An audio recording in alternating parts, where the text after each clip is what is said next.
Hello, my name is John Dobson, and welcome to my podcast of my annual review on my research on the adoption and non-adoption of ICT tools in the handicraft sector. The presentation will follow the following format. I will give a review of my academic progress since the last review. I will discuss the methodology that I use for my research. I'll explain the methods for the data analysis. I'll highlight some of the key findings. Then I'll proceed to highlight some of the accomplishments over the last year. I will make notes of some of the challenges and outline a strategy for successful completion of my DBA. So this is a representation of my desk, all the work I've been doing over the last year. First, a review of the academic progress. In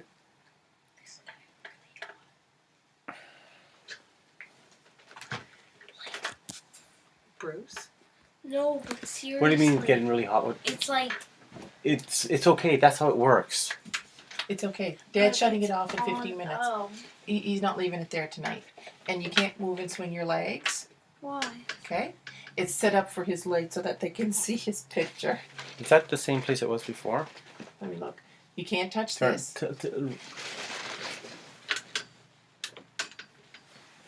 Okay, just leave it. No, you can't touch anything. It's not going to burn. The house Silence for 15 minutes. You can't talk. You can't move. You can't swing your leg and hit this or make any sound. You can't make any sound. Okay.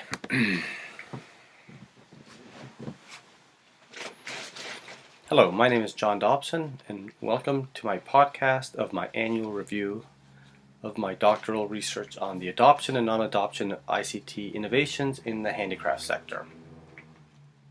The format of the presentation is as follows. I'm going to review my progress since my last annual review, outline the methodology that I've used to conduct my field research, and how the data was analyzed, and then I will identify some of the key findings of my research. Fourth, I'm going to highlight some of the key accomplishments over the last year, and then I will also note some of the challenges that I've had. And finally, I'm going to outline a strategy for completing my DBA this upcoming year.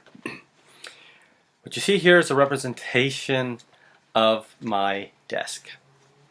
Lots of work, lots of material, and we're going to go through the year in review. So, since June, July of last year, I went to Mexico and conducted my field research. I spent 3 weeks in Mexico interviewing 16 different artisan firms, in total of 24 different informants. The information, the interviews were digitally recorded. I had a professional service in Mexico transcribe first and then translate the recordings. I spent August, September analyzing data, categorizing it, which allowed me to submit an article by the end of the year, which was accepted and was presented in the May IFIP conference. In January, I began working on the literature review, which I am still revising, and I've started looking at the theoretical framework that I'm going to use. And just as a point of reference, my research is on the Tasco silver market sector in Tasco, Mexico, which is southwest of Mexico City, high in the Sierra Madres. It is a small community of Tasco, in which there's about 2,000 artisans that live in the surrounding valleys, which come into Tasco for the weekly handicraft market. The methodology was an explanatory case study research. It was truly ethnographic in that I spent a day with each of the 16 MSCs. As you can see from the picture, what do you do with a gringo? But you put them to work. And so there's a picture of me actually making jewelry. The data collection was semi-structured interviews, which comprised of 36 different questions. I observed their behavior and then asked follow-up questions. Like I previously mentioned, the interviews were recorded, professionally transcribed and translated. I used a purposive sampling strategy in which I identified MSCs most likely to already have adopted ICTs and was exploring how they're using this ICT technology within the sector. Later on in the paper, in the presentation, I'm going to explain the data analysis, so we'll leave that for now. And as a refresher, a sector is a economic unit of analysis for enterprises that produce similar products. So you can think of the movie sector or the automobile sector. Upper right hand corner, you see the picture of the handicraft sector set up on the Saturday market. So a common characteristic of sectors that they cluster around compact geographic areas producing export-oriented products. And so the exports can be nationally outside the region, or they can be internationally. And so Michael Porter and other view sectors as critically important for economic development. Features that we're looking at is that the competitive nature of the sector and how the sector can become internationally competitive and drive economic development for the region or the country. I was investigating micro and small enterprises, and the definition, according to in Mexico, is enterprises under 10 employees with low levels of capital investment and limited economic activity. And so the lower right hand corner, you see a picture taken out of the back of one of the MSCs that I interviewed, and so you can see that they grow corn and to feed themselves and also engage in jewelry making as a complex survival strategy typical of marginalized and peasant communities. The theoretical lens that I chose is a Zucker and Tobler model of the component process of institutionalization. And it's a four-stage process in which IS innovations in the form of technological change, market forces, market pull, or government policies introduce an IS innovation into the sector. Habitualization is this pre-institutional stage in which the sector is playing around with multiple solutions to problems they have. So they are attempting to incorporate this IS innovation to solve problems. Objectification is the phase where organizations monitor each other's behavior. They think about the benefits of adopting this technology or not adopting, and this is where typically the rise of champion literature comes in, where you're monitoring other firms and you theorize and you find ways to implement this innovation to improve organizational performance or sector performance in my case. Segmentation is the phase in which the sector begins to measure the outcomes of what's actually happening. Interest group resistance emerges, or interest group advocacy. In other words, elements of the sector begin to advocate for adoption of the innovation or resist the introduction of that innovation. And so the data was all classified in 9 different categories. So we have the setting in which the informants talk about the setting in which they operate, how they define their enterprise and their survival strategy or their livelihood. Their perspectives, Number 4 is other agents, how they view other agents within the sector. Number 5 is the process strategies and activities that they engage in. 6 are these special events. Either it can be a sale or it can be a government training program. 7 is relationships and social structure. 8 is information communication technologies.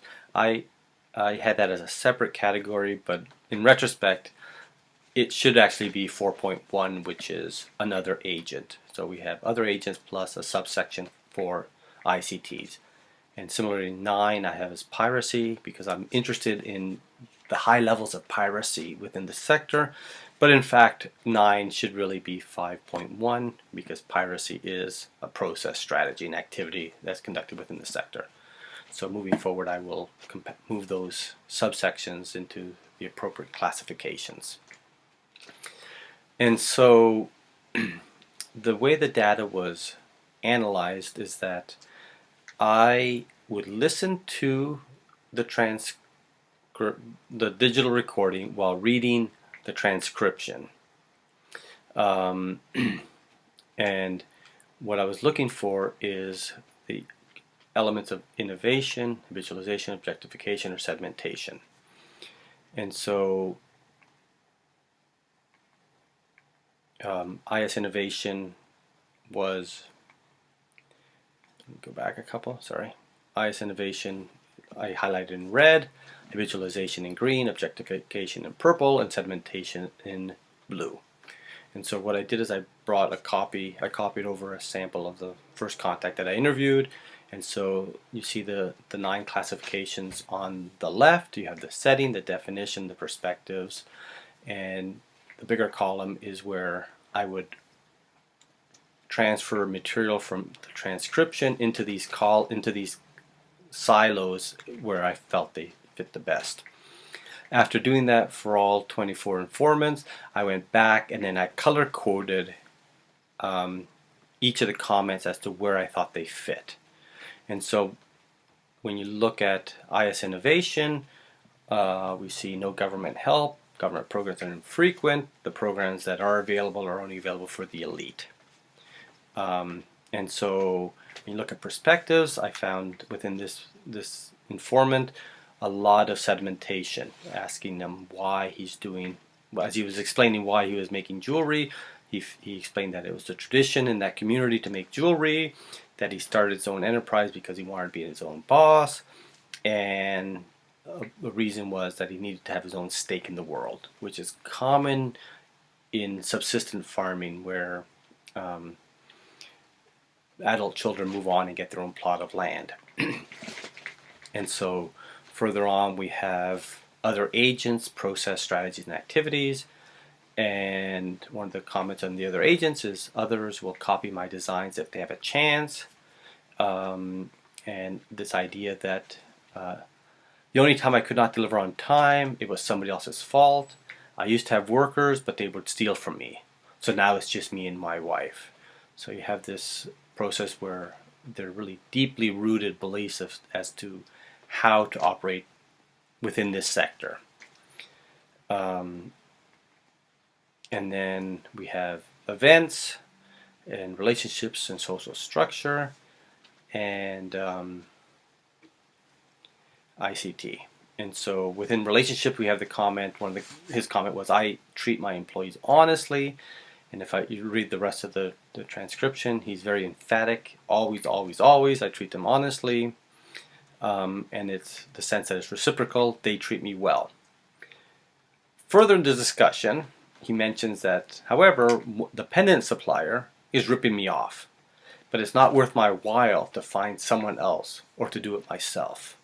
So even within this structure, the relationships that they have, they try to treat others honestly, but you get a sense that they feel that at times others are not treating them honestly and fairly. So there's a real strong sense of honor within Mexican society that plays out in this relationship and social structures. And so I said, I looked at the data, I read the data, I dreamt about the data, and as I was writing, certain poignant elements came out into what I feel is a kind of a compelling interpretation, explanation of how the sector functions. And so within IS innovation, Mexican government spending lots of money trying to bridge the digital divide, signed on to the Millennium Development Goals. But within the sector there's a belief that the government's not doing anything. Their job is to bring tourists, and so they're very dismissive of all these ICT training programs. More interesting, or interesting in a different way, is the market, in that this person felt that they do not use technology. I know what my customers like, and I remember my customers and the products they order. So there's very little feeling or sense that there's a need to adopt ICT innovations to improve how they deal with their customers. And we're going to look at that a little bit further on in how they view the market. And so the habitualization stage is this pre-institutional stage. There's multiple solutions. And one of the respondents said the ICT training programs are only for the president, community leaders, and their friends. And so to find an appropriate interpretation of what is going on with these training programs that are freely provided by the government, you can go back and look at sort of anthropology, in which fatalism predominates the society as economic, social, and political advancement historically has not been based on merit. And so another informant said, I want to grow my business, but not how they have, the more successful MSCs, who have done it by exploitation. And there's this continued sense of exploitation that is really strong in Mexican society. Individuals resent the abuse of power by those in power. And so we'll move on to the next stage, which is objectification, which is the stage of monitoring and theorizing. A couple interesting concepts emerged from the data. One was, I have the internet, but only my daughter uses it. And so this can see to come from this deeply rooted Mexican cultural belief that women are inferior to men. And so you have the artisans believing that the only value is in actually making the jewelry, not in marketing, not in packaging, not in the sales. And so they have the internet, but only the daughter uses it. So they, in my interpretation, they're marginalizing ICT tools by giving them to their daughter, who are the marginalized members of the enterprise. ICT is not helping the market. The current system works well. Every 8 days I make money. And so there's a sense that the ICT tools are not beneficial. There's continues to be a widely held belief that international trade has a detrimental impact on the countries of Latin America. As a result, the market system is still viewed as part of a historical continuity of unfair trade. So ICT tools are not seen as enabling the betterment of these MSCs, but they view them as a threat, as one of a historical, one in many historical instances of foreigners or external non-members of the community coming in and exploiting them. When you look at sedimentation, is when they measure outcomes and interest group resistance or advocacy emerges.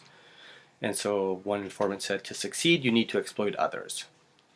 And so this is explained in Mexican behavior, in that Mexicans tend not to plan ahead. They prioritize short-term gain and fail to consider the long-term consequences of their actions. And so this is further exemplified in one of the informants telling me that they did not email clients photos of their designs. So you see a photocopy of their design, but they refuse to email it even though they have internet access. And so this is explained by the fact that Mexican society still operates with low levels of trust, in that it was explained to me that if they email a picture, the buyer can find someone else to make the same product. And forcing them to come to the market and at least buy one or two items ensures that they're making a little bit of money, even though they fully expect the buyer to take their designs and find somebody else to make them cheaper. And so the whole, as I read and thought about it, the whole concept of this resistance to ICT adoption was emerging within the sector. And what's interesting, it's not emerging within their personal life. They have cell phones, they have internet, they have access to these tools, but they've definitely separated their personal from their sectoral work. And so the interview with this informant was quite interesting in that he participated in one of the government training programs in which they presented the opportunity of using ICT tools to reduce transaction costs, make it easier for the buyer to buy the product.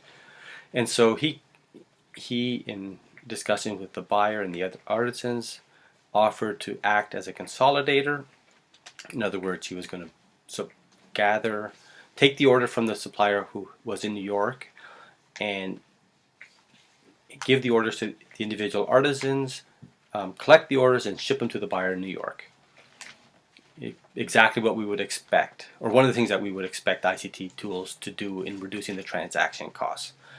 So the buyer doesn't have to fly down, and the producers, the artisans within, are able to increase their sales to that buyer.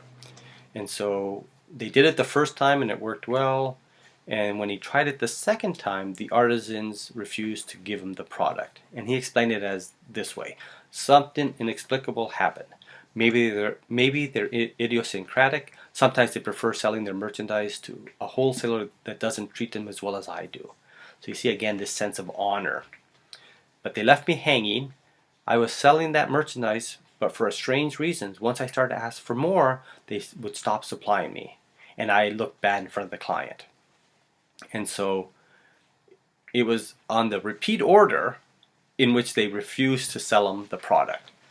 And it was unclear to me, and I didn't ask whether he was getting a commission, and so whether the other artisans objected to him making a little bit commission off their product, or whether if he was doing it for no cost, and whether it was a aspect of increased political clout, or increased social prestige, or it was something that this transaction was disrupting within the arrangement within the sector that resulted in all of the artisans refusing to supply him the product. And so I kind of feel bad for this guy in that he attempted to implement neoliberalism solutions in a market that doesn't function the way we think markets function. And so the context of the handicraft sector in Mexico is different than these neoliberal ideas of how markets function. And so far what I feel my theoretical contribution is that within the habitualization stage, if you remember I previously mentioned this communal responsibility, this idea that one of the artisans was talking about the need to treat all the other buyers fairly, and that he always treated everybody fairly. Within the objectification was, as I previously mentioned, the idea that we think of ICT tools as enablers of freedoms and possibilities, but to them the possibility is for further exploitation. And so within the objectification we need to consider the fact that within their context they view these tools as exploitative. Within the sedimentation, what came up was this distributional outcome issue, in which the artisans within the community measure outcomes and disrupting the distributional outcome. In other words, this person gaining something, whether it was prestige or a commission, was enough to ensure that the rest of the sector did not comply. So basically they cut their nose to spite their face. And so the accomplishments from last year was that I conducted my field research. I submitted the article which was accepted, titled Micro and Small Enterprise Resistant to ICT Adoption, a case of the silver market in Tasco, Mexico, which was presented in Jamaica in 2013. Some of the challenges that I faced was the literature review that I'm still working on, and part of it was including this contextualist approach.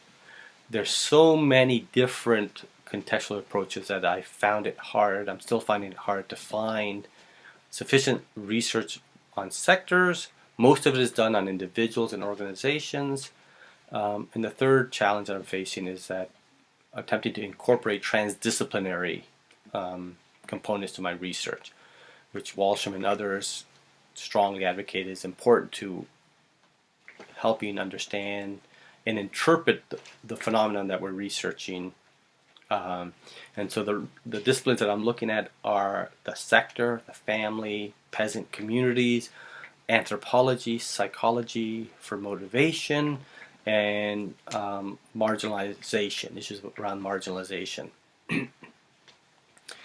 And finally, the strategy for next year. Within the academic realm, I plan on spending the next 3 months writing my thesis, 4 to 6 months submitting it, and 7 to 9 months scheduling defense and graduating. I guess I should have number 4 as graduating. Within scholarship, I'm going to submit the article that was presented at the Jamaica Conference to Information Organization Journal, and I plan on submitting another article to another conference. Thank you very much. This is the end of the podcast. I look forward to our discussion via Skype on the work that I've done so far and helping develop a strategy to move forward. Thank you. Okay. It was really good. It was really good. Mom,